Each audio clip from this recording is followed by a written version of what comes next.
একে এখনো মেখে যাচ্ছে। আমাকে তো করে দেওয়ার কেউ নেই। বোঝো কাণ্ড। তুমি আমাকে করে দিয়েছো। কটা বাজে দেখেছিস? কখন যাবি স্নানে? পুজোটা কে দেবে আজকে? ঠাকুর যখন চাইবে পুজো পেতে তখন নেবে। এই আজকাল ঠাকুরের সঙ্গে হিংসা করিস কেন তুই? বলছিস ঠাকুর যখন ঠাকুরের অত খেতে নেই, ঠাকুরের এই করতে নেই, ঠাকুরের ওই করতে নেই, কেন বাজারে যাবার ভয়তে কুড়েমি করে? এই বৃষ্টি মাথায় কে বাজারে যাবে? প্যাচ প্যাচে কাদা।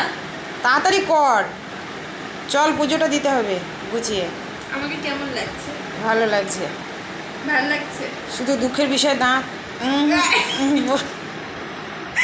খুব বাজে হচ্ছে কিন্তু এটা। দেখি আমার দিকে তাকে, তো দাঁতটা আমার হেভি লাগে, দেখি দেখি না। না, তুমি এইভাবে ক্যামেরার সামনে আমার দাঁতকে ইনসাল্ট করতে পারো। আচ্ছা ঠিক আছে, চল দেখ কটা বাজে, দেখ কটা বাজে। 12টা। 12:10 বাজে। সবে চল চল 12টা। চল চল চল চল। কলকাতা শহরে 12টা মানে সকাল। তাই বুঝি 12টা মানে সকাল? হ্যাঁ, তাহলে সকালকে কি বলবে? মাঝরাত্রি? হ্যাঁ।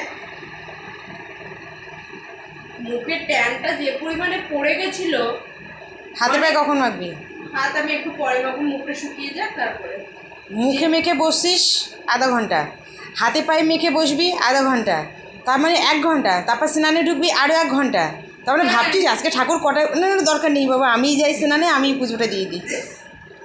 আজকে অনেক দেরি হয়ে গেছে পুজো দিতে। আমি পুজো দেই, একটা দিন ঠাকুর ঘরে ঢোকো। একটা দিন এই বন্ধুরা শুনছি আমি নাকি একটা দিন মাকে মিথ্যে কথা বলো। আমি একটা দিন আমি রোজ পুজো দেই। ঠাকুর জানে, এর জন্য সাক্ষী আছে ঠাকুর কে আমার পুজো দেয়। ঠিক আছে, আমি চললাম। আমাকে যখন দোষ দিচ্ছিস আমিই চললাম। যাও। টাটা।